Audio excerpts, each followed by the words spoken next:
I mean, these people put me through the literal hell, and it's not based on the fact that I left my mother with my brother. It's not based on um,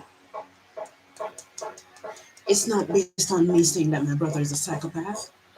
It's it's based on me being this expert at this stuff. That's what it is. It's based on me being this expert. And I'm not saying that I was gonna say that it's because I'm claiming to be an expert. It's because I am. Because whenever people see that um you're making sense and the stuff that you're saying resonate with them, it shows on their faces. They know it, they see it, they feel it. It's like I'm making sense, but they cannot give me that. They cannot give me sense when I'm talking about these other issues. Okay? But they cannot give me credit for it, because to give me credit for it is to somehow build me up as an expert, is for them to agree that I'm an expert, and they cannot. They can't do that to me. They can't give it to me. It's too painful for them to do that. It feels like it's taking away something from them. It's taking away their power. It's taking away their talents and whatever they're good at. And these people are good at stuff. There's a lot of talent in my family. You know, it just so happened that, I'm sorry, I was born with a few talents, and I was born knowing a lot of stuff. I was born um, with a lot of information. I'm sorry, I was. Okay? I mean, I'm going through the literal hell right now. And I decided that I was going to, and that I am going to, and I did. The last argument. I mean, whenever you're fragmented, whenever you're deeply fragmented, you go into you go into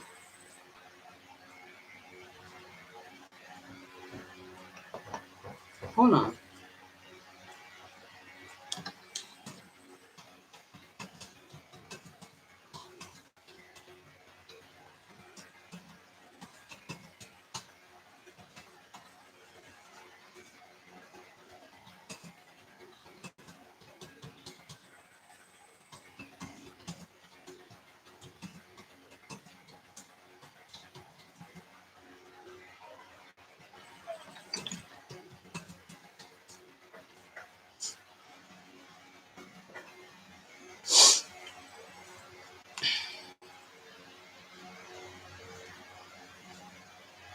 You go into a split mode of arguing.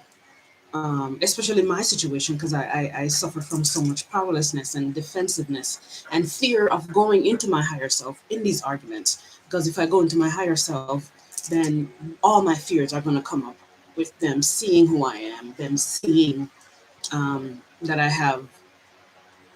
It's not even that I have this expertise; is that I need them to see that, but I can't show it to them. But I'm afraid of that too, so I am right. But at the same time, I'm afraid of. I don't know what's going on with.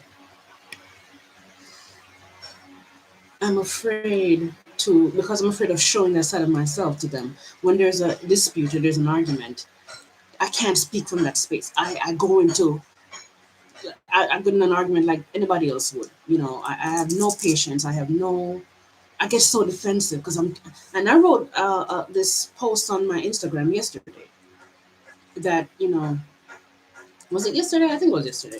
That whenever we are getting defensive and getting argumentative, it's because of we're afraid of admitting that we're hurting. And after I vented, and I got into the argument, and I just like an argument that anybody else would have, not an expert, not an argument an expert would have. You know, it fuels that same perception that they have of me, that I cannot be an expert at arguing like this, and it's bullshit, because every genius, every expert, every spiritual teacher, everybody who teaches higher knowledge and higher self knowledge and all this stuff, they have a side of them that is still hurt, that is still traumatized, that still need to express itself that way. You know, there's so much things I need to say here, and I keep digressing. Um, these people you see, Oprah Winfrey or Tony Robbins or these Indian guru people, you know, put out this image like they're just gold and great and just like every day is bliss and I'm floating and levitating. And it's bullshit. Like no, nobody is really like that. Well, I can't say nobody's like that, but for the most part, people are not like that naturally. You know, we're still dealing with our traumas. There's still going to be remnants of the traumas and our split selves inside of us that we deal with. And so every now and then you might get angry, you might get frustrated.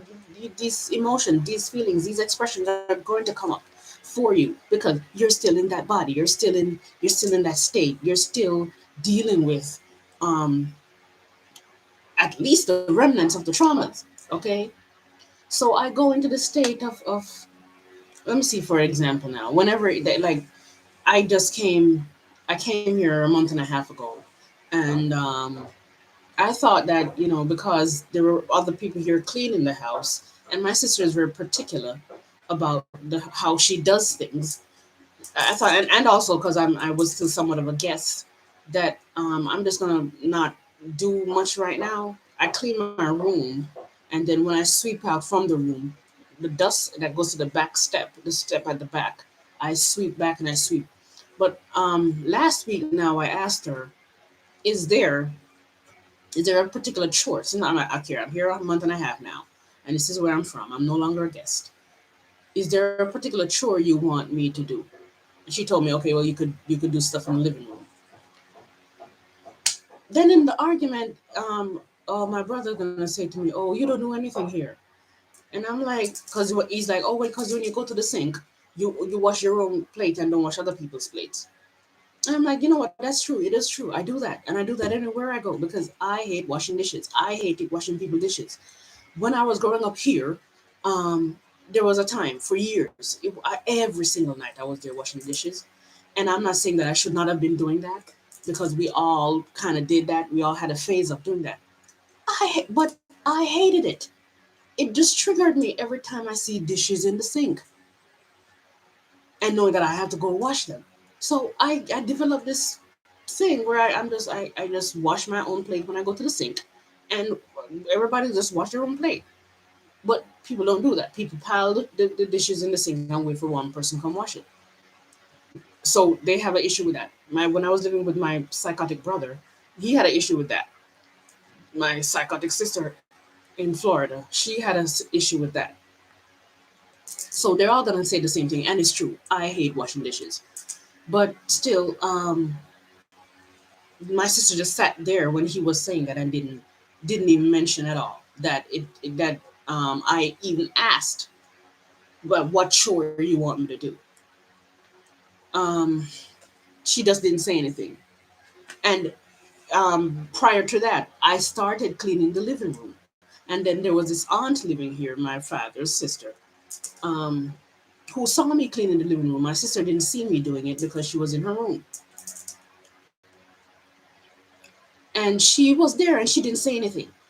It's like when you're the scapegoat, it's like people want so badly to to be people want you to be wrong so they could be right. They want you to look bad so they could look good. And it's like human beings in general have this kind of a need to connect with one another. And because we also have this, what's that word I'm looking for? It's this feeling of any moment now this person could disconnect from me. They need badly to connect with one another. And so they need a scapegoat. They need somebody to look bad so they could hide behind that person's image. So human beings in general are doing this, period. But in these kind of families, you have it very bad. And it's particularly bad for somebody like me because I'm the scapegoat. I'm the scapegoat of the family. Okay? So because I'm the scapegoat of the family, this thing is happening to me. Okay, and in an argument now, I think I was talking about an argument. I got mad at that, and I'm like, I didn't sit down to explain even how I'm explaining now that it's really a scapegoating situation, and you guys are doing it because no matter what I do, I fail with them. It's like if I try to be an expert and psychoanalyze things, oh, they tear me down about it terribly. And if I get done, because I can't do that, I I resort to argumentative state, and they tear me down about that. And anything I do, any approach I take, I'm wrong because they have to make me wrong about it. You know, for example, when I'm sitting, there was this night that we had a long argument um, with the brother that is here and the sister that is here and the sister that lives across the street. Everybody was here. Her husband came over here, and I fly out the handle that night again. And and they were saying to me a bunch of shit, but I was saying a bunch of shit back to them, and I could see that most, if not every freaking thing I said to them, resonate with them as true. But they have to, and there was this other argument that we had on the porch, or what we call the veranda in Jamaica. They have to find a way to throw it back on me. Like every time I say something that my brother that is in America right now is sick, and I explain it in a way as much from my expert point of view as much as possible, even though I was being argumentative too and defensive too and loud, and because that's how I get when I'm angry and stuff and I can't express myself the way I need to express myself. I'm I'm I'm I'm trying to explain to them. Yeah, what I was saying to them was resonating with them, and I could see that, and they could feel it. But instead of somehow agreeing that, oh my God, maybe you're right. I see what you're saying there. Or, only this one niece of mine, my first niece, the first niece I ever had, she was born when I was like 5 years old. She was somewhat neutral about it. And she said a couple of things. Early in the day, she said to me that, because I was telling her that I don't know if I should go to the funeral in America because I just feel like something bad is going to happen. She was saying to me, you know what? She disagreed that I shouldn't go, but she was saying that she don't know for sure what I went through, so she can't really say much or take sides. She's the only one that said anything remotely neutral about the situation. Everybody else got down in my throat about it, you know. And that same night, she said to them that, look, sometimes she's really making sense, but it seems like you guys are not listening. And I'm like, wow, finally somebody is saying something that is remotely on my side ish. It's not even about taking sides because I don't need people to take sides. I just need people to do more like some of what she's doing. Just to say that, listen, it seemed like you've been through something. Even if you are lying, we don't know because we weren't there. So let's just take it with a grain of salt. Nothing like that. It's you're crazy, you're evil, you're bad, you're this. My brother is this, and my brother is would never do that. And I'm in my mind, I'm like, these people are fake and hypocrites. Because if the reason why they're convinced that he's not capable of doing certain things is because they know him as their brother. Then well, they didn't grow up with him any more than they grew up with me. So they know me as their sister. So what they're saying is he's not doing these he's not capable of doing these things. But I'm capable of being a liar to lie on him. Okay. I'm capable of being a big ass liar to lie on him like this. So they see me as this liar, this wicked, evil liar person. Okay. And it's easy for them to see to believe that I'm a liar and a wicked and an evil person. But they can't believe that my brother is capable of doing the things that I said that he's capable of doing. And in a sense, I can't blame them because he's a really good actor. He's a genius actor. So because it's like they want me to be wrong because number one, they never really respected me growing up. When you're the scapegoat, nobody really respects you. You're the person that everybody tries to fix because they see you as a defect of the family. They see you as something to fix up and something that everybody picks on and come around and and throw their issues on to divert the attention away from themselves onto you, okay, and to maintain a kind of a connection with the others, okay, while tearing you down. Because if they make you the problem, then they don't have to look at themselves. You're the problem for everyone. They don't have to work on anything, and nobody's going to see that they're wrong because they respect one another more than they respect me. Okay. So no matter what I do, I'm gonna be wronged. I'm gonna be a terrible person. No matter what happens, I'm going to be bad. No matter what I explain or how good I explain it, how much expertise is in it, they're gonna tear it down. Because number one, they don't want to see me in the role of being a spiritual teacher, a person who has this knowledge and all this stuff, because it makes them feel. I'm sorry, it makes them feel small. And when I said to them that they're intimidated by it, and they said, "Oh, their thing is, oh, you're just arrogant." The other day, I said to my brother, "Oh, you're perplexed by it." He said, "Oh, you think you're up here and we're down here." But when people are even doing that, that's really how they feel about themselves. It's him that feel like he's down here because because you recognize jealousy or you recognize somebody being intimidated by you. It doesn't necessarily mean you're arrogant.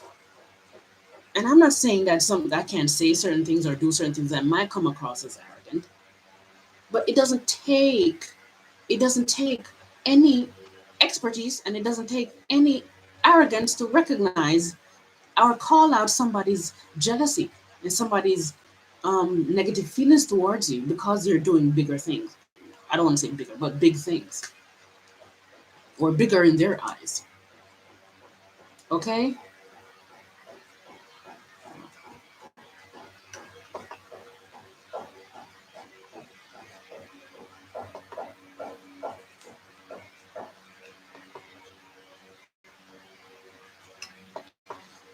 And you guys, if you're typing, I'm not gonna see for now because I have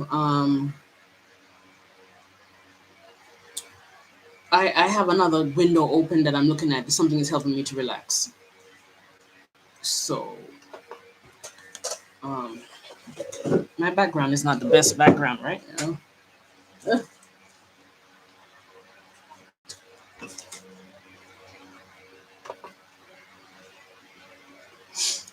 yeah. So it's like no matter what I do, yeah, you don't. I don't have to be arrogant to somebody. Don't have to be arrogant for you to be jealous of them, because otherwise the word jealous wouldn't exist. People are jealous of other people, whether they're arrogant or not.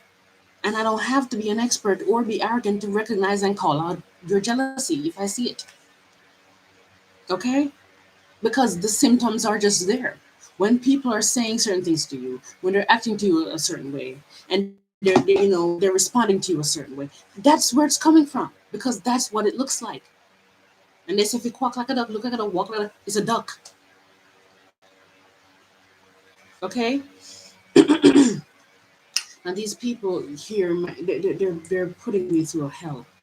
And my father is coming, who is the tyrant, and this psychotic brother is coming for the funeral. I need people to pray for me. I pray for myself. I hope I make it through this. I really do. Um, there's a very big reason why I know that this dude is a fucking killer. And I don't think I should ever say this until I'm on my own and I feel safe away from them. Okay? That even if they see it on the YouTube or somewhere that I posted, I feel safe from them. I do not feel safe right now. And I had said to a sister of mine that, oh, and the other sick sister that lived in Florida is also coming, and they all hate me, and they all put the my mother's death, that I'm responsible for it because I had to pretty much run away to go see about my health. And that's the next thing. I had to go away to see about my health because I was having gallbladder and liver issues, and my whole body was shutting down from the stress of living with him, his baby mama, and my mother. My mother was very emotionally abusive. Okay, and I want. Okay, I think what I need to be doing is going into details and stop bypassing the details, because bypassing the details is what is causing me to like stay stuck, not being able to explain details and analyze shit. My mother, one thing she used to do is set me up against the brother. It's like she don't want to do anything for herself, and if I'm stressed out there, and the thing is that I'm the one doing everything in the house. Meanwhile, they're telling people that I'm not doing anything. And the people here, they believe it. Because this thing that I just explained about me just coming here and I didn't know what to start cleaning anything, because there was my aunt living here and a sister living here. And I'm like, I don't know what to do as far as a chore, other than last week that I finally asked her about what chore she wanted me to do. So now they see that now the whole time they were saying that I wasn't doing anything. And now they see that now they're, oh, like, oh, this is proof that you really were not doing anything over there either.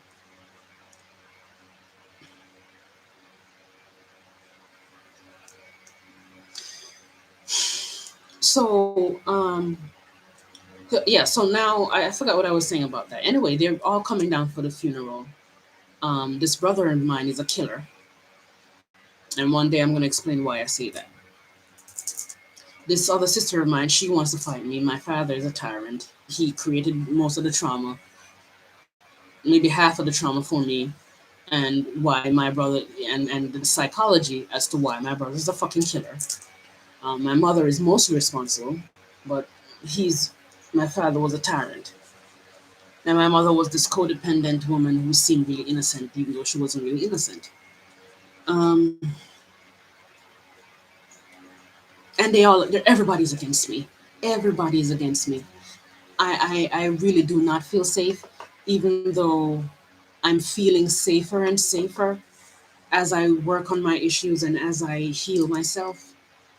But there is still this apprehension. There is still this fear that, you know, they're going to attack me.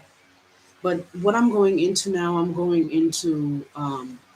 to be sitting outside and doing a lot of meditation to make sure no matter what happens, no matter what they say, and it's gonna be chaos. I mean, these people, even if they're not attacking me, there's chaos in them because we grew up in a hostile environment, and it wasn't a ghetto kind of a hostile environment. It's a pretty decent, somewhat middle class home. But my father was just always loud. There was always something going on, even either between him and my mother, or between him and one of us. You know, me and him didn't butt heads a lot, but that's the thing. It became a situation where some deep psychology where the child, me, felt very, very, very, very, very neglected and overlooked by him because of him not butting heads with me. Believe it or not, this is how it works. It's like when a father, I digress again, when a father, they're all coming. When a father or a mother is butting heads with one of your siblings or with a child in the home, there's this subconscious, the consciously he thinks the father or the parent might think that they just can't stand this child, they can't deal with the child, but subconsciously it's really because they want the child to be a certain way, or in their minds they want what's best for the child. So that message is being broadcast subconsciously through the family, through the air, because it's like we kind of know subconsciously that if this parent wasn't invested in that child, they wouldn't be so angry at them all the time. And then you have my sister, who my brother, he got a lot of negative attention from the father, which is one reason he is a total psychopath. This sister is, I think she's a full-blown narcissist. She's that's terrible. The one that lives here. Um, she what was I gonna say about her? Yeah, she got a lot of more positive attention from my father, um, which is one reason why she turned out to be the more narcissist. And she takes to him. She takes to him a lot. She has a lot of traits that he has, because that's how, whenever you're dealing with a narcissistic family, that child is going to have a split. I mean, you're going to have splits anyway from fragmentation and trauma and dissociation. But one aspect of the child is going to feel very subconscious, though, knows and feels, or not knows, but feels as though a rejection from. And I'm talking about the golden child. I'm talking about the one who is preferred and loved and nurtured and positive attention and positive reinforcement. And okay, maybe not positive reinforcement, but more positive attention given. And so much is invested in this child, because this child looks like a more promising child. And the narcissistic parents needs that, because they need it to be an extension of them. They need the child to represent them in society and make them look good. Um, she got more positive attention from my father. But when that happens, one side of her feels, this is in general, but I'm talking about her. One side about her feels rejected because of how aggressive her father was to her. And then there's another side of her that is inherent person that needs that connection with the parents. And when you're the golden child and you need the connection so badly, even though subconsciously a part of you feels rejected, sometimes you start to morph yourself into the parent to become more like them, to get their approval. So that part of you that feels rejected doesn't have to feel rejected, even though it still feels rejected. So it's a kind of a way to somehow deal with that part of you that feels rejected. So this is what is going on with her. I don't remember what I was talking about before that. Yeah, I think what I was saying is that the fact that my brother got this a whole lot of negative attention, it's attention, and there is this inherent feeling of love, or perceived love. It's very weird. It's subconscious perceived love. Okay, as far as negative attention is concerned, because it's attention. The attention aspect of it has this inherent perceived feelings of love in it, whereas the negative aspect of it caused the child to feel hated. Um, so what I'm trying to say is, for the same reason why they say negative press is better than no press, people know subconsciously that when they're getting negative attention, it's better than no attention. Okay, my sister, she got positive attention, so she is she's less psychotic than my brother. I mean, way less. I'm assuming way less. But I mean, I see some things in her that scares me, but I don't know yet how they might manifest. So I can't say that she potentially could be anything. I'm not even going to say anything. But she's not the worst narcissist as far as I could see. But she's very difficult and very mean and very and could insult you and then just put you down and all these things, because she's so, either she's a full-blown narcissist or she's highly narcissistic, extremely selfish person, very self-centered. um yeah. um so she got a positive attention. She's a kind of a more narcissistic type. He's a straight up sociopath, because he got this negative attention from the father, from this highly narcissistic father. I, on the other hand, did not I didn't feel seen by him. He did not see me. It's like, my hair is really weird right now. It's like It's like I'm here, hey, and he didn't see me. He just did not see me. And it doesn't mean he didn't know that I wasn't there. I was there, but I didn't get a whole lot of. I mean, he must have beat me like 5 times with a belt. My older sibling got way more beatings. Um, he even though I was scapegoated a lot growing up because um, I didn't realize when you're growing up, oh my God, there's so much to say. I did not know that I was being emotionally abused, of course, because I'm a child. And I wouldn't know that I was being scapegoated because I'm a child. But I forgot what I was gonna say. Yeah, he didn't see me. So that caused, and my mother, I dealt with a lot of emotional neglect from my mother, severely. Severe. She's another case, um, but she's gone now. Rest in peace. Um, the story behind what I have to talk about, you know, I will not even go there because every time I think about it, it's like there's a part of me that hated her, but there's a part of me that found love, that had love for her and a care, and it just I cannot wrap my head around going to look at a casket. I can't deal with it. Anyway, Jesus Christ, help me. Um, so yeah, so it's like my parents didn't really see me or value me. My mother saw me more than my father, but still I dealt with a lot of emotional neglect with her. And what emotional neglect is, people don't know. For the most part, people don't recognize emotional neglect and neglect as, because even though these things are creating the biggest traumas in the world for people, these are the things that created the biggest psychopaths you could think about in the world. And I was dealing with that with her. It's like when it seems like the most innocent thing. And it's crazy. The most innocent things are the biggest abuse and the biggest causes the biggest trauma. Okay, so you know, it was two double fold, which felt like a thousandfold for me as far as trauma is concerned. Okay, and so what happened was is that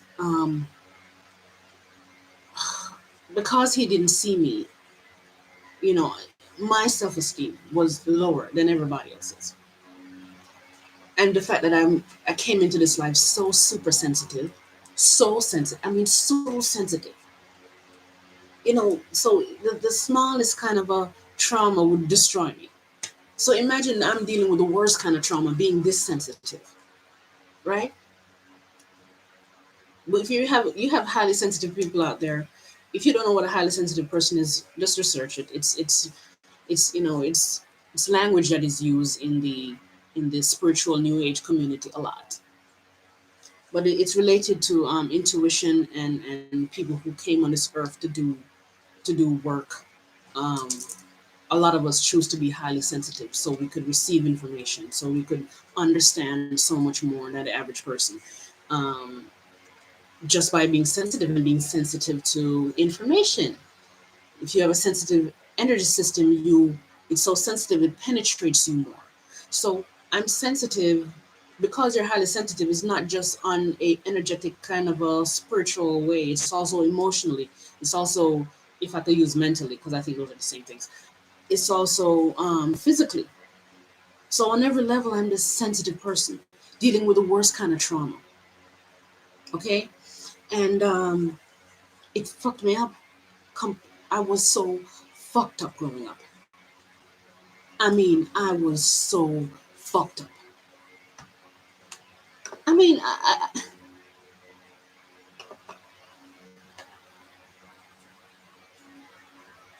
I could not function.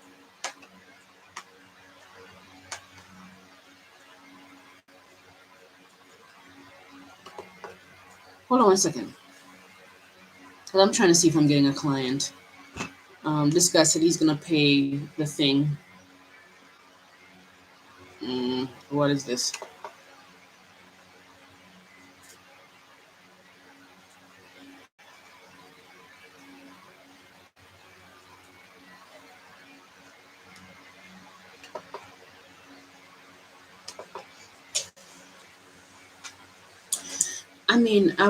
I was like a wreck.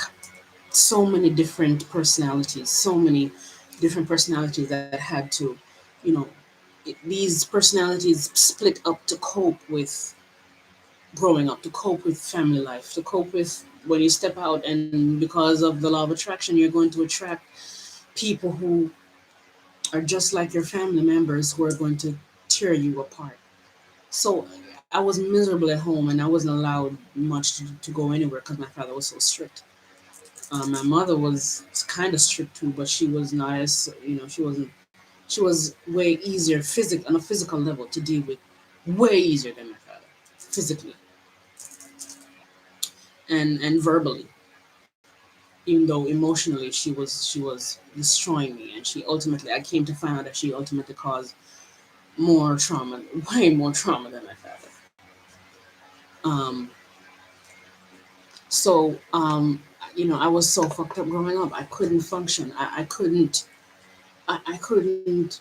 It's like if I were to explain the kind of traumas and the effect they've had on my system, man, how would I do that? Hmm.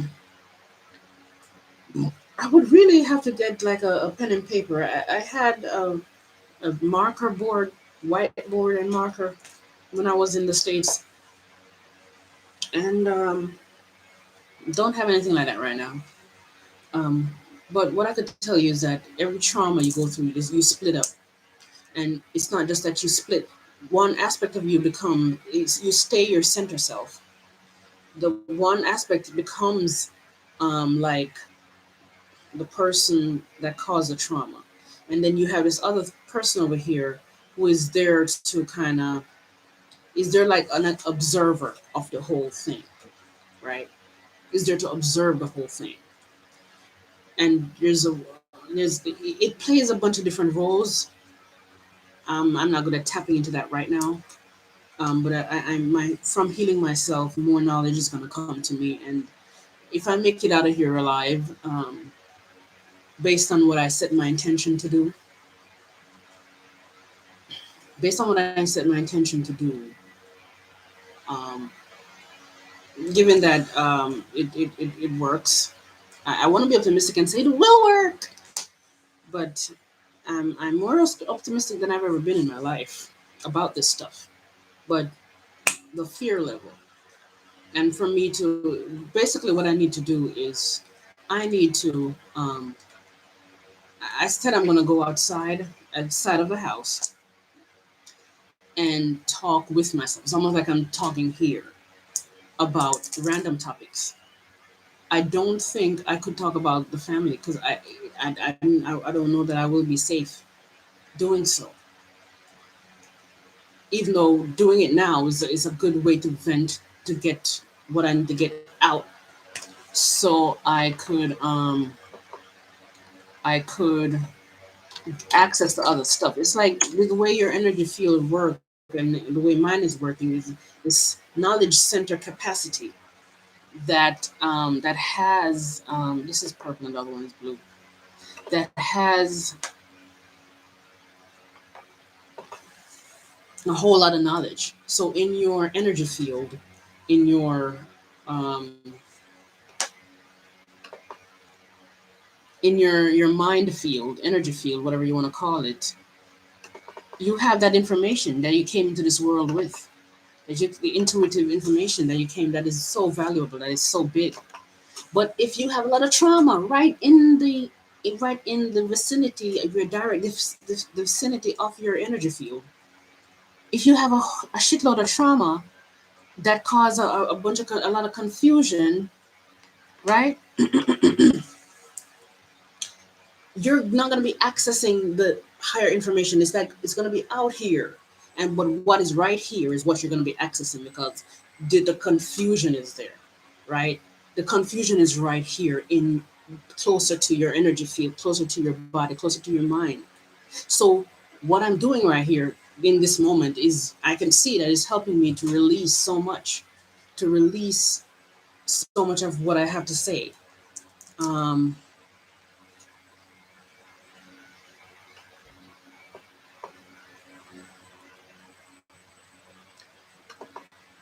to release so much that I have to say, and when I release so much of what I have to say, it causes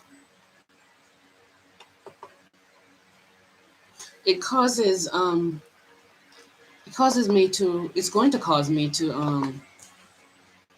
ultimately clear my energy and clear my energy field. Thank you, Emancipation. I'm gonna read your you guys's I'm gonna read your your chat in a minute, but I don't have the screen on right now. I'm gonna come back to it because it's easier for me to talk when I'm not looking at the screen. Okay, so I'm gonna come back to you guys. Sorry, thank you, Emancipation, whatever your name is. Thanks. Yeah, the loss is terrible.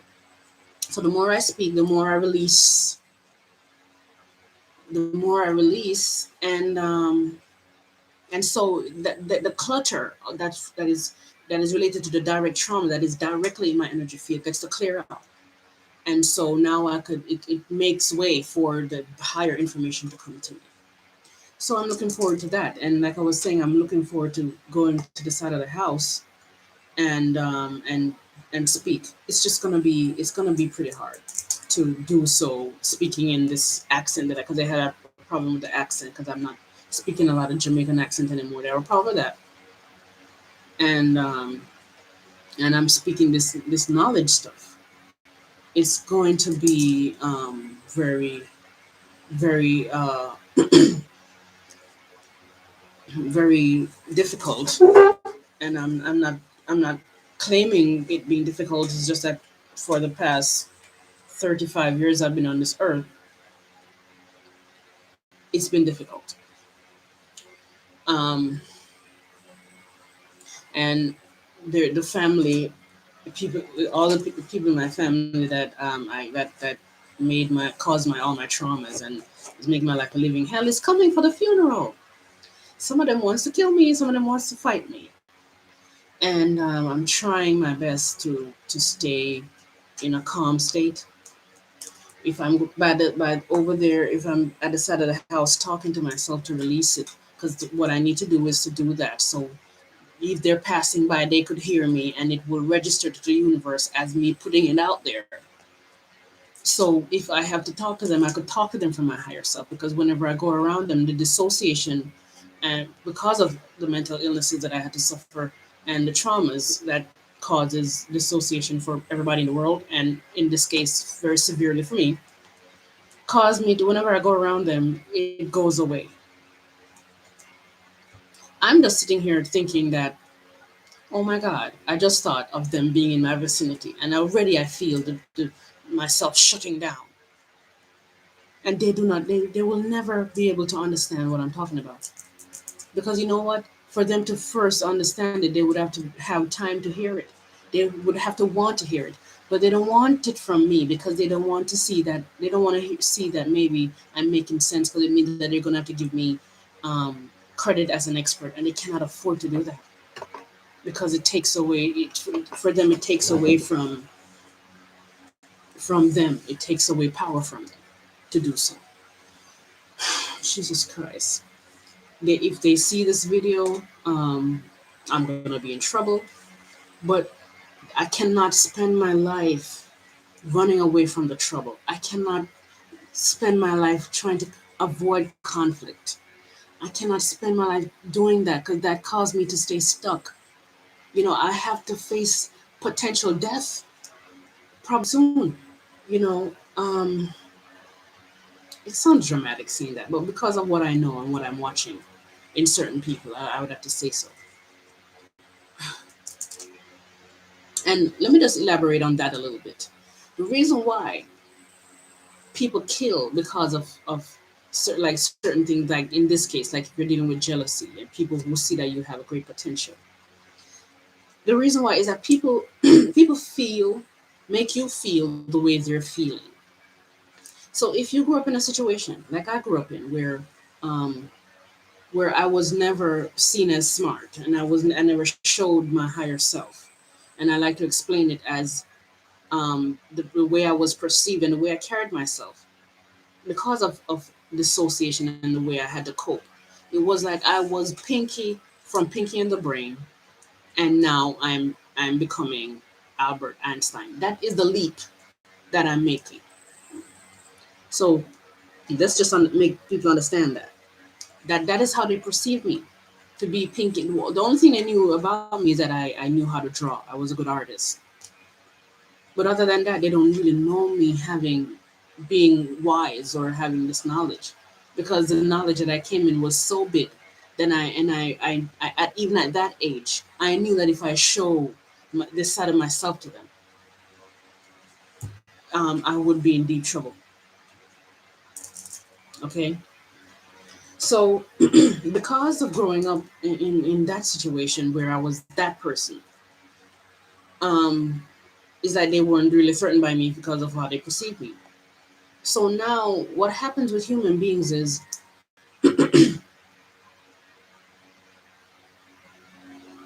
what happens with human beings is that when you perceive somebody that way and you're around them, a split happens in everybody, like I explained before, where one part of you is becomes the fixer of that person who's trying to fix them all the time because they're weird and eccentric, and it's the embarrassment and the problem of the family.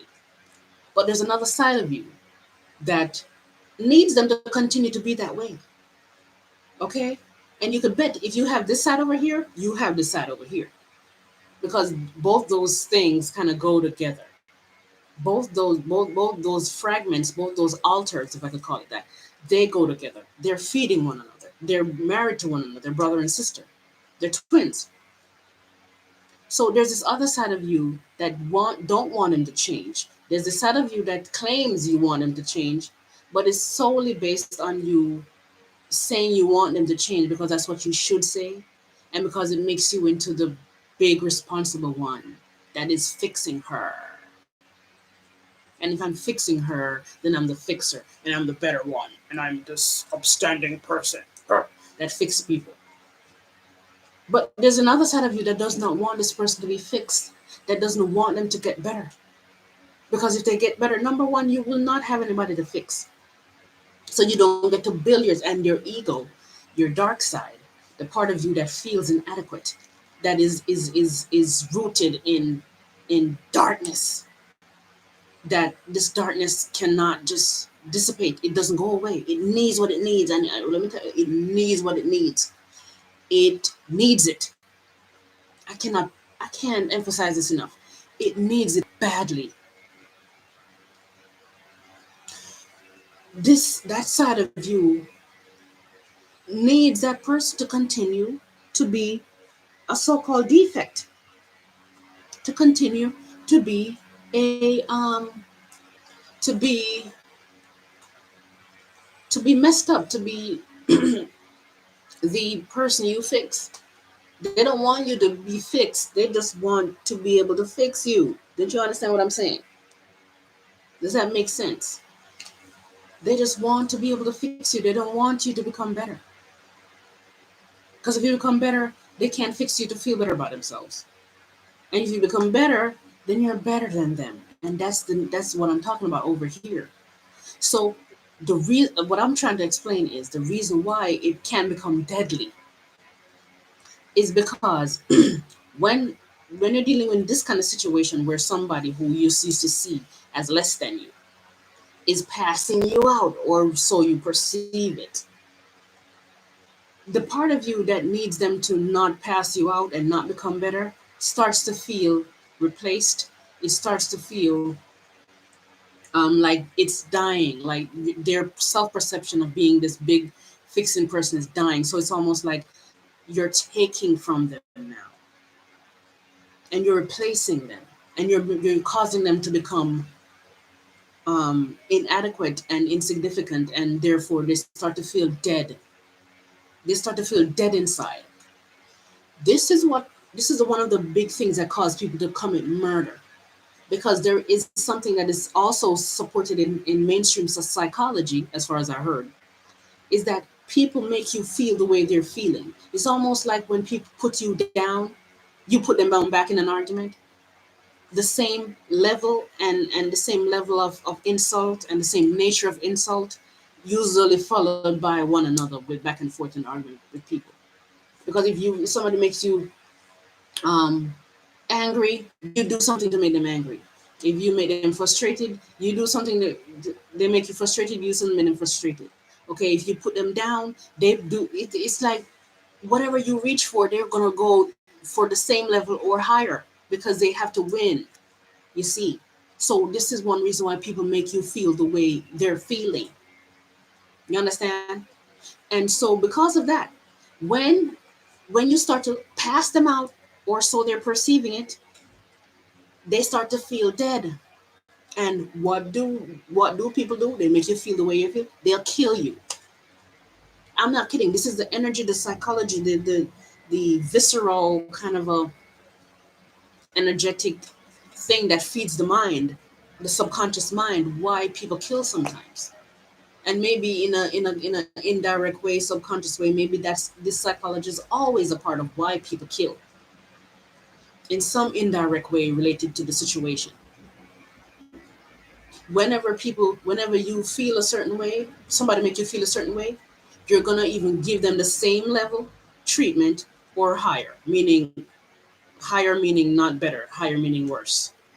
So you're gonna make them feel the same way you're feeling or worse. Most of the time it's worse. So when they start to feel dead inside, they will kill you because you're taking from them. You're taking away their life force, their identity. It's like they have a bunch of darkness inside of them, a bunch of wickedness inside of them, and they don't see it. They don't want to see it. And in this scapegoat situation, they put it onto you. They say you're the wicked one. And in those situations, they have to tell lies. This is why sociopath and narcissists, they're so difficult to live with, because they have to be good. They have to tell lies to make you to be the bad person so they could be good.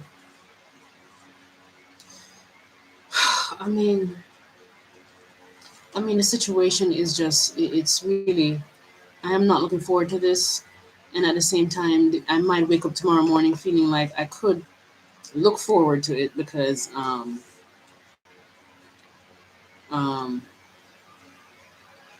that I could look forward to it somewhat, kind of, because of the healing that I'm going to do. And I'm going to take time starting this evening to go to the side of the house to do my healing work, to write and to speak, and to whoever hears me, they hear me. Whoever sees me, they sees me. But the thing about it is that how do I have to find a way to speak directly to people, because I have to start with these people in my family. How do I start with them in my family doing this, right? If I had to do it with the people out there, because the one main reason I'm here is to find a way to do it, to bring this out of myself out so I could bring it in front of people in general, because I could not do it all my life. And now I'm here to face, the biggest fear of doing it in front of the family, the people that created the trauma in the first place, right? So the fact that I'm here doing this, like I'm saying, it could end up deadly. So it's best for me to really to find a way to do it, because the way it probably, if I do it the right way, what can happen, and what I hope for to happen is my vibration gets so high that I'm not a match to their bullshit, that I'm not a match to them attacking me, that I'm not a match to them doing anything to hurt me. I mean, I don't know, man. There's this other brother here. Whenever he gets angry and start talking, he reminds me of this other one, and it's just this evil look that comes on his face. It's really scary. And based on what I know about a couple of people now, I know for sure that it can get deadly because of some things that happen um, in our lives. That's all I'm going to say about that. Until until if I make it out alive, um, and I find my independence, and I can be on my own. I'm going to tell the shit out of this story. I'm going to tell it. Okay, neglect is very dangerous to human beings. Even as an adult, people don't realize they still partake in it. Exactly. They don't realize that they're doing it, and they're doing it every day to children and adults. Being very sensitive is a burden. It is. It feels like freaking hell. It feels like your work, your everything affects you so much. Like you're walking through freaking hell, and some things are biting you all the time. Especially when I was going through the psychic attacks that I was dealing with. When you're dealing with psychic attacks, you deal with things plugging into you, and then I would walk and I would feel things like bouncing onto me, touching my face, brushing against you.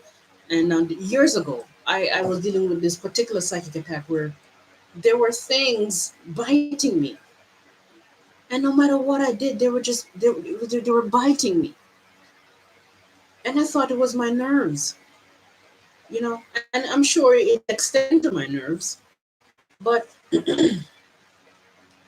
these things they were just biting into me, man. Right now, I'm looking at the screen. If you have any comments or question, you could go ahead.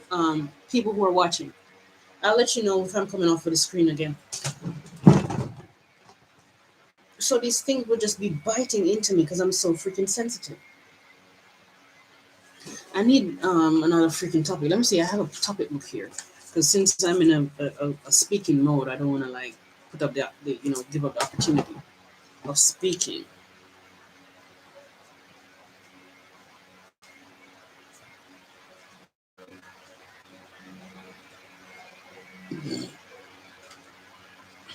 I don't feel like talking about any of this shit. The thing about it is that I feel like talking about this family stuff because it's weighing on my brain, and if it's weighing on my brain, it's what I should be talking about to like I said before, clear my energy field so I could receive um, this other knowledge, the higher knowledge to teach the world. Um, you know what? Um, yeah, like if you guys have any questions, you could ask me any comments. Go ahead and type it. I'll answer. Oh my god. I am really apprehensive about speaking outside today. I still don't know if it's the right thing because I started doing it when I came here first, but something scared me. Something scared me away from it.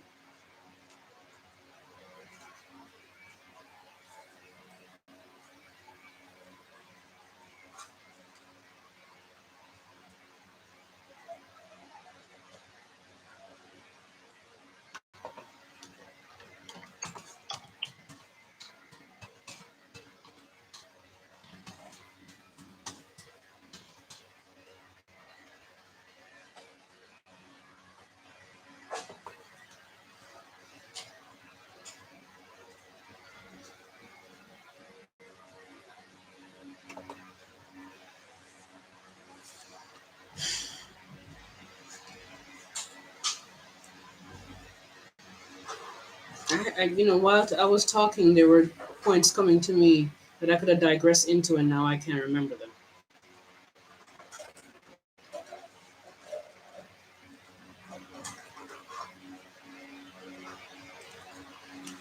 How do I deal with? Are you asking for me or for yourself? Because it sounds like you're asking for yourself. How do you deal with family member who don't stay? You said stay, but I'm sure you're saying stay. stay in contact after funeral. Okay, I'm gonna answer it thinking that you're asking for yourself. You want them to stay in contact with you.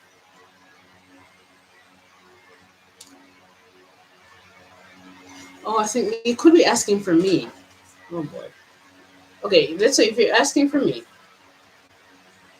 how do I deal with them who stay in contact, as in the ones who are still gonna be in my vicinity after the funeral? If you're asking me that, I don't know, like I'm gonna deal with them. Oh, for yourself, okay. So these people, you want them to stay in contact with you. Are they people you like, you value to have in your life?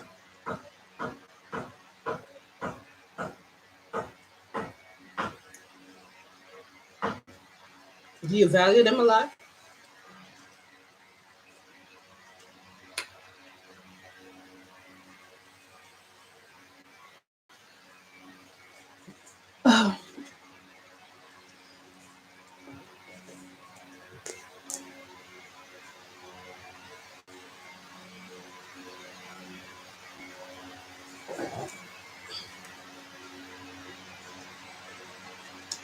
Oh,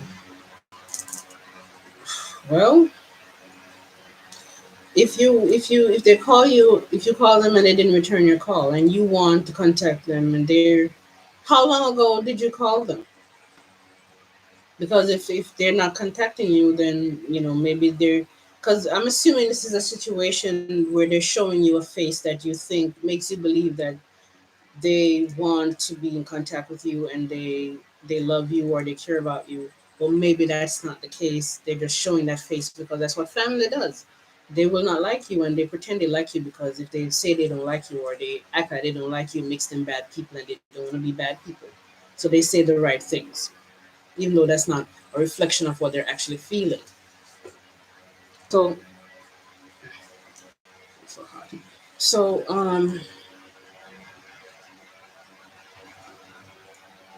if this is the case,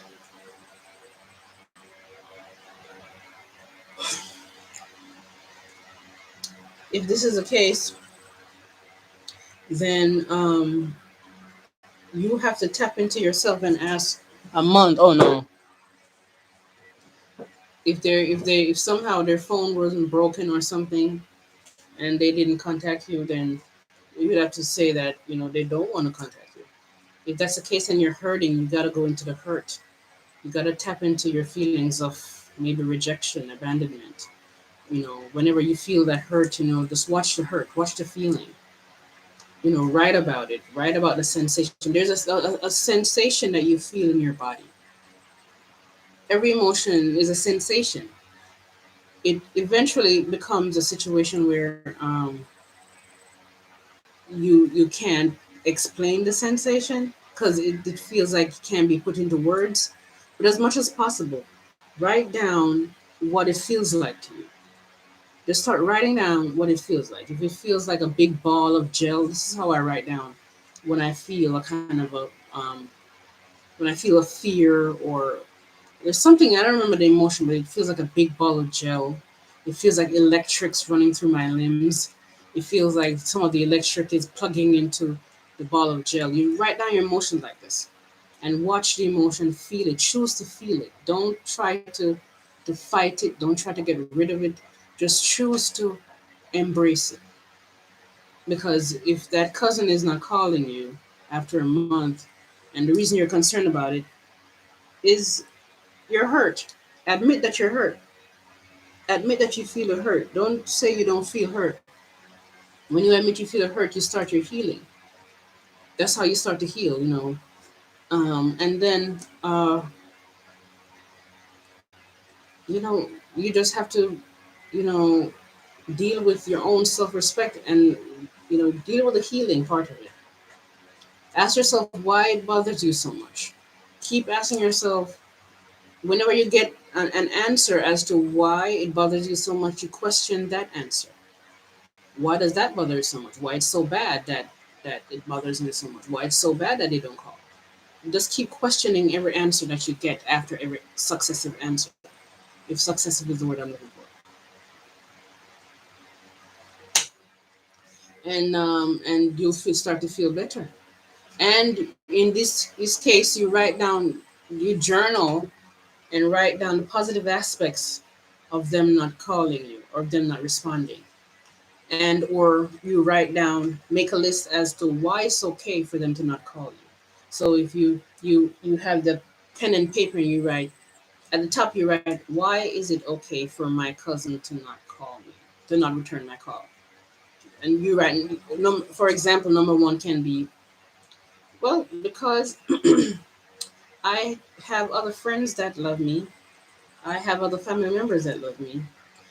That cousin did that one bad thing to me that one time. Number four, if they don't want to contact me, it means that they probably don't care for me as much as I thought, and I don't need that in my life. Number five, um, I wouldn't want somebody in my life who ignores me. Number six, I deserve better. Number seven, I'm looking forward to going to meet that new girl or guy or whoever. Number six, I'm starting a new class. I'm doing something new, so I have things to look forward to. These kind of things. You write down what why a bunch of reasons why it's okay, and you know do not text them or call them again unless they text or call you. And even then, it still doesn't guarantee that they still want to invest in you as in a relationship with you.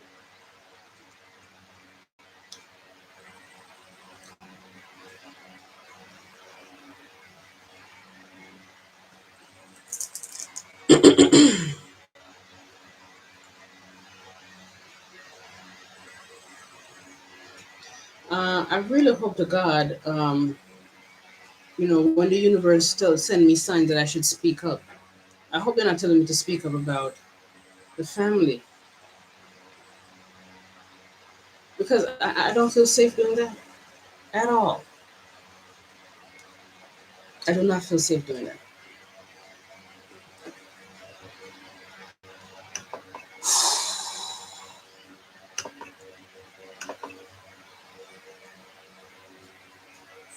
Emancipation, emancipation. Are you still there? Um, how do you feel about what I'm saying to you? And how are you feeling now? And what are you planning on doing as far as that cousin?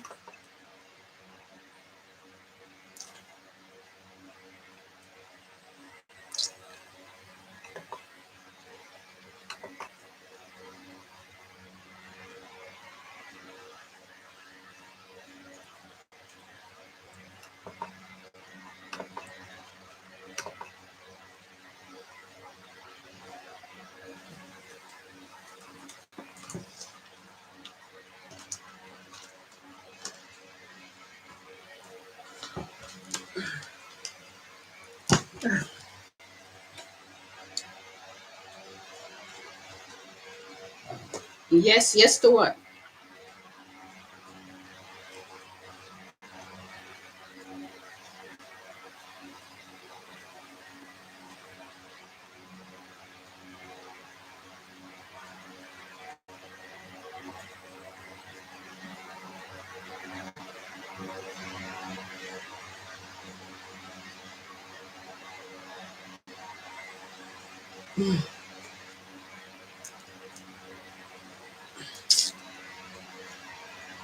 I'm scared. I wish I had somebody to tell me what it is the best move. I wish I had an advisor.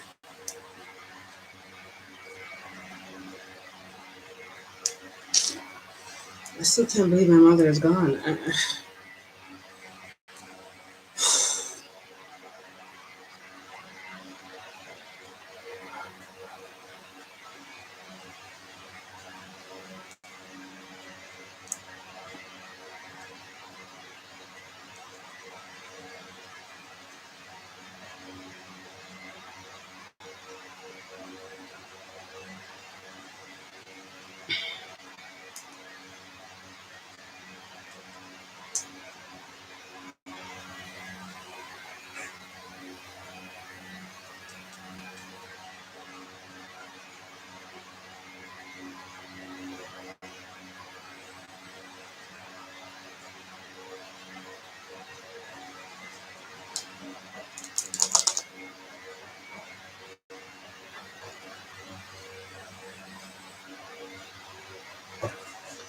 Great advice. I won't contact them. He came to the funeral. Who died though? He came to the funeral home with me, and I thought he had my mom's. Oh, your mom. How long ago was that? My mom's death certificate. Other than that, I won't try to reach you. Oh, he has something you need. Okay. Well, you need it. You need it.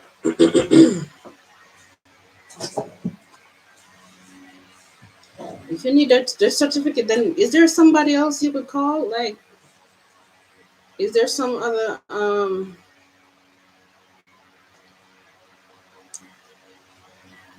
cousin or his parent, his aunt, your aunt, or something that knows his whereabouts or knows where the certificate is?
How long ago? Oh, 5 months. 5 months ago was did you lost your mom? Yeah, it's tough. It's very tough.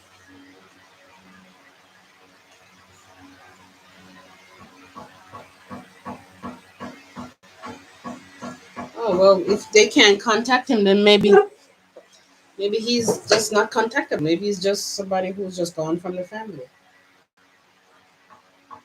That's just he's just the type of personality. That's all.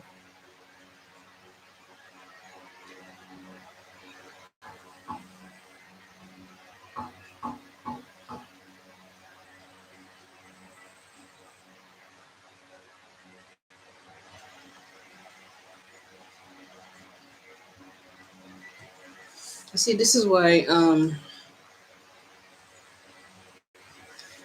mean people who are mean and narcissistic, they tend to get ahead of life in lives. And even psychopaths, people who are at the highest level in the world are some of them are psychopaths, narcissistic people. It's because these people, even though they're mean and they're coming from a dark place with their boundaries, they have way better boundaries than the rest of us. Okay, they have better boundaries than the average person who is not a full blown narcissist. I'm still. I mean, we're all narcissistic, really, but um, they have better boundaries. Like they know what they want and they go after it and they cut throats and they push people aside. They tear down people to get what they want. It's just a terrible way to get there. But they get there faster than the rest of us because it's like they're not gonna accept shit from people. And the accepting of shit from people is what. Yeah, they are. A lot of them are become very successful very fast. There's a way to explain this that I'm not quite accessing it. It's like people who have a high consciousness and a high vibration, who are loving and have good boundaries. These people are going to be the most successful, the fastest. this narcissist, they have a lower vibration, but they have a high vibration in relation to um, being assholes. It's easy for them to cut through, and that causes a there's seeds of having of stronger boundaries that is involved in that. It's like the codependent, somebody like me that's been a codependent, weak-minded kind of a soft person all their lives. People walk over you just like that. Right now, I don't think that's going to be so easy for people to do with me because I'm a stronger person. But I've been that for most of my life. It's and my life has just been hard. It's just that I just been stuck for a very long time because I'm not aggressive enough. I don't push like a narcissist would, and I don't cut throat like a psychopath would, and just screw people over to get where I want to go. Because it's like I have a lot of empathy for people, along with the fact that feeling having a deserving issue and feeling and being afraid so much. Those combinations is just they don't go together well. They really do not.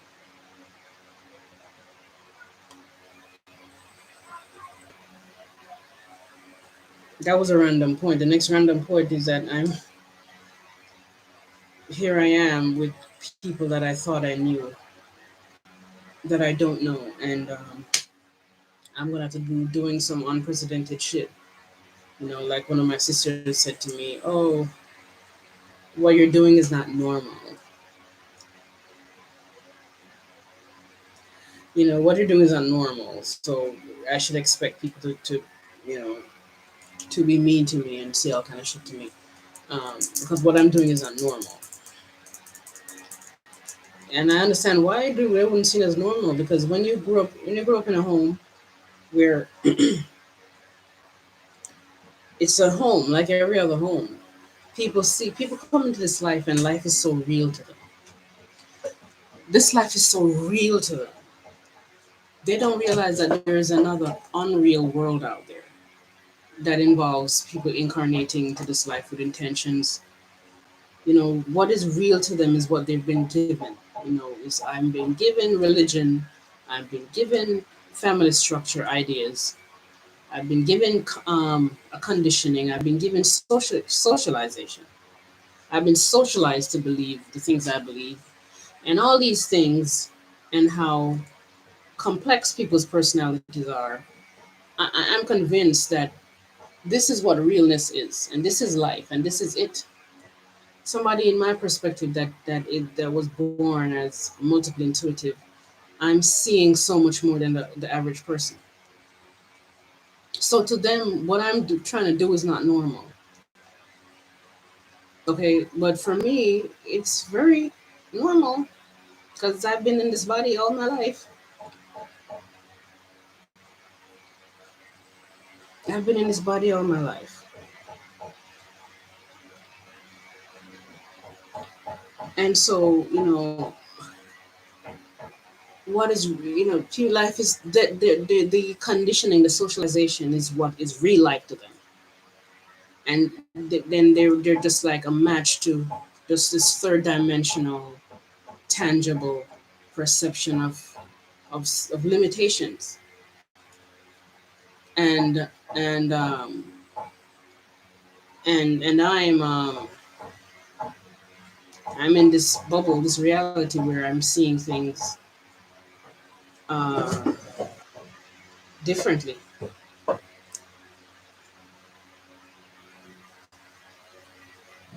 I'm seeing some things differently, and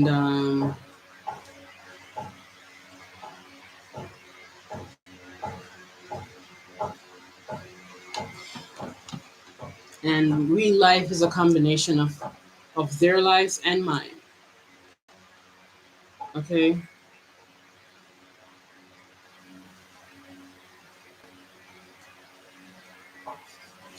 I see what you're saying. The YouTubers that they make a lot of frivolous things, content or like playful content, but that's what they want. The mainstreams they don't want, and YouTube don't want people who are creating deep content. Because they don't want to help the world. They don't want the world to become better. They want, wow.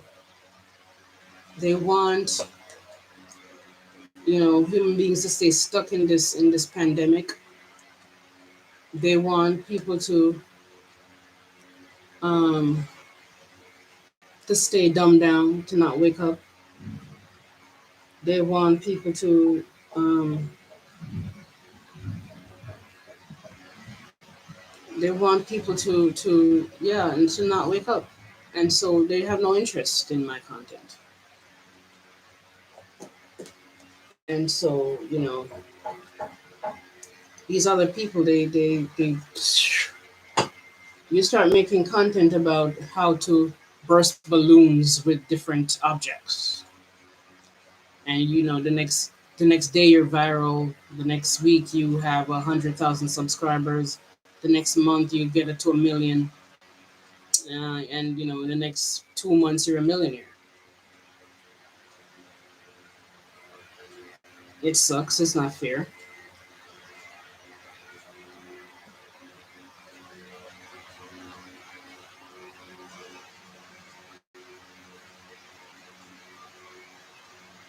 Oh, absolutely. A lot of these spiritual gurus, the number one thing they lie about is about being a guru. And it's not that they're not gurus, or they do not have knowledge. It's just that they put up this guru, I'm perfect image, and I don't have emotions, and I don't have pain, and it's fake. I have no interest in doing that. I have interest in showing people how to heal while still healing myself, because I don't think we ever stop healing ourselves. Yeah, I think when you stop healing yourself is when you're not on Earth anymore. I don't think your body's gonna be.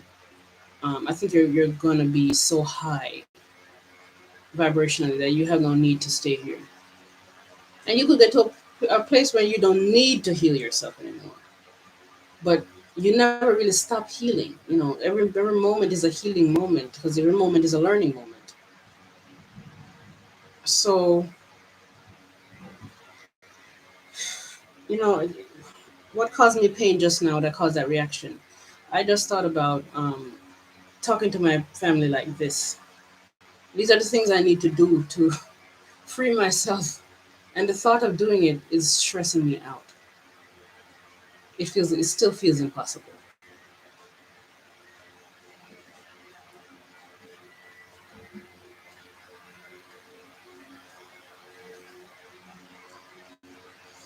Yeah, these gurus, they have issues like everybody else, but some of them claim to have no pain. I don't believe in that.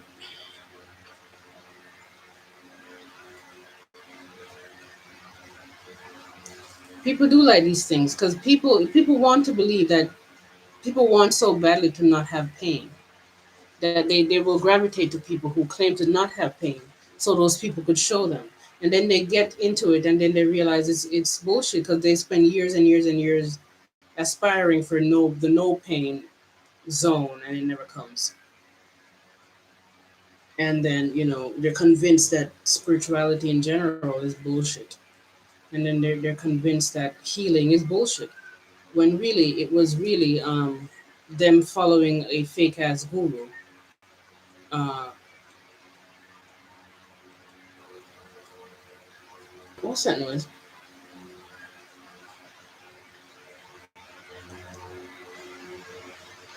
It was them following a fake ass guru, and now they can't. Now they can't understand why they're not healed like the guru themselves, and became their own little gurus.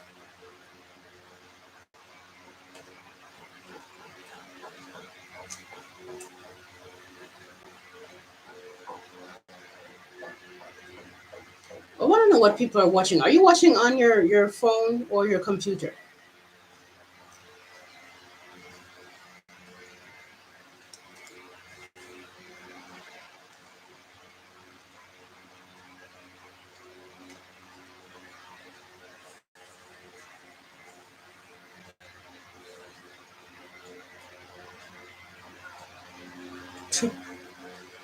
I'm looking. I went on Instagram. Let's see, and we are talking about gurus. As soon as I look, I see this the soap thing called Duru. You can't see the. It says Duru. I don't know if you could see it. Now it's back there. Whatever.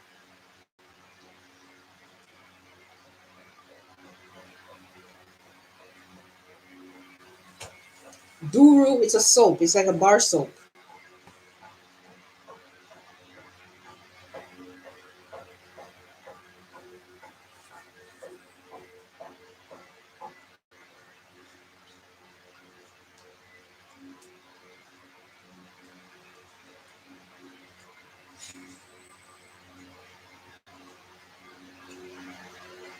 The next possibility is that you're watching from your TV. Oh, it's a YouTube TV. Okay. And how do you type in? How do you type in from the TV? You they have a keyboard, or you have to do that Netflix press one thing with a button with an arrow. Like that's annoying and tedious as hell. What I fear is that right before the funeral comes, the universe starts telling me that I should leave and not attend the funeral. I'm afraid that that's going to happen. Like since I'm releasing so much now that I should leave and not attend the funeral, and because I'm not going to be safe.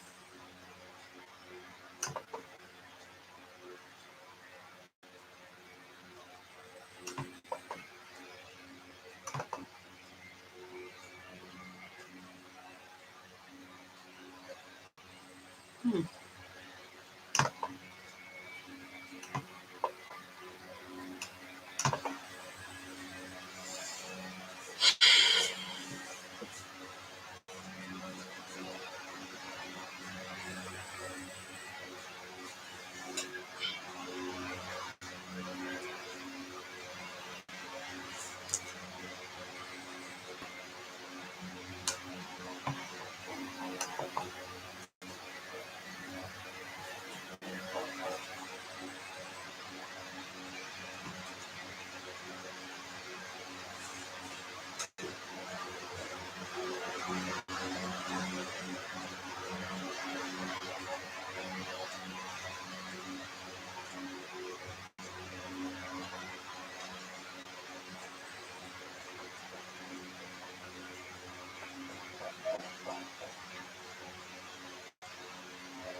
You mean to tell me, if I could have done this in front of people who weren't family, and I'm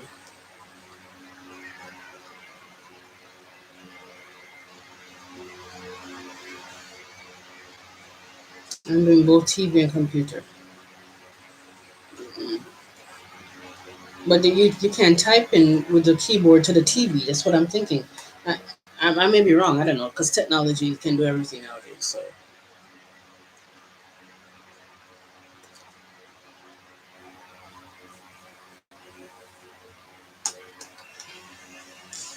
okay, random point here. Assholes. People who grow up being nice and pride themselves on being nice eventually become assholes because there's this inherent assholeness that is inside of them that they've been suppressing.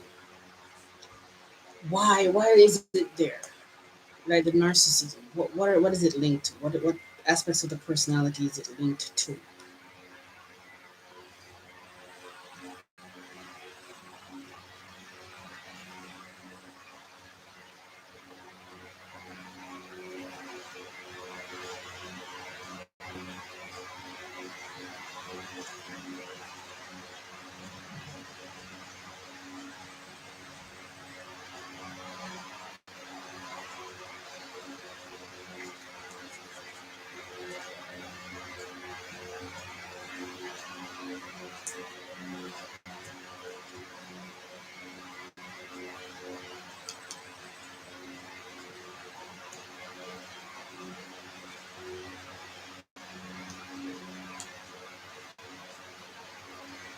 I hate when they do this kind of shit.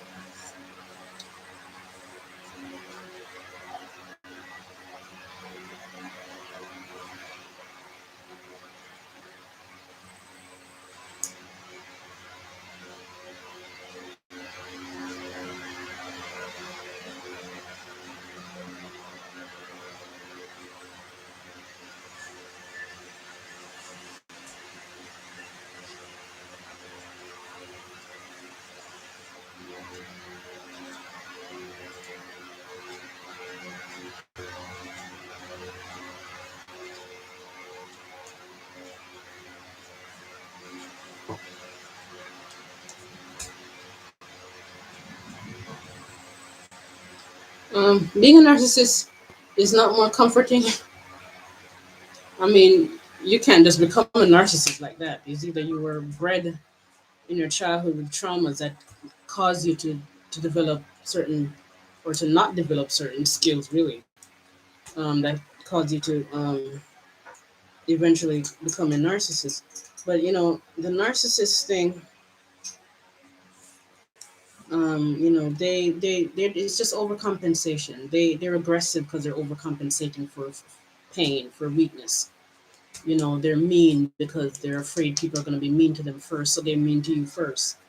They're like I was saying earlier, people make you feel the way they feel.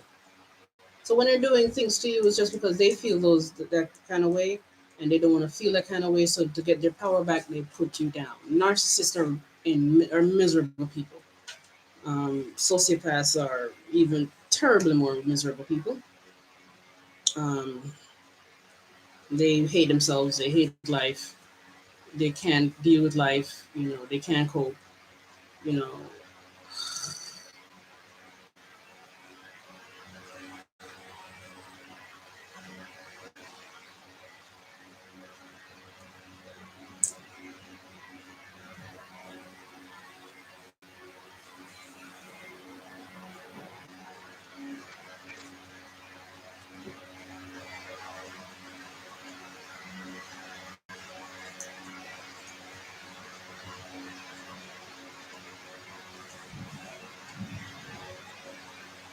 I'm gonna try those things.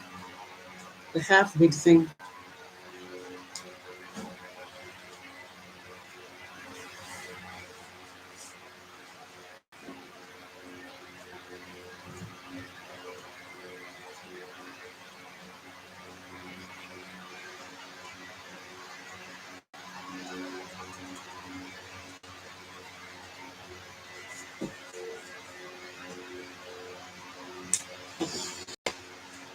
Okay, I'm gonna end this live.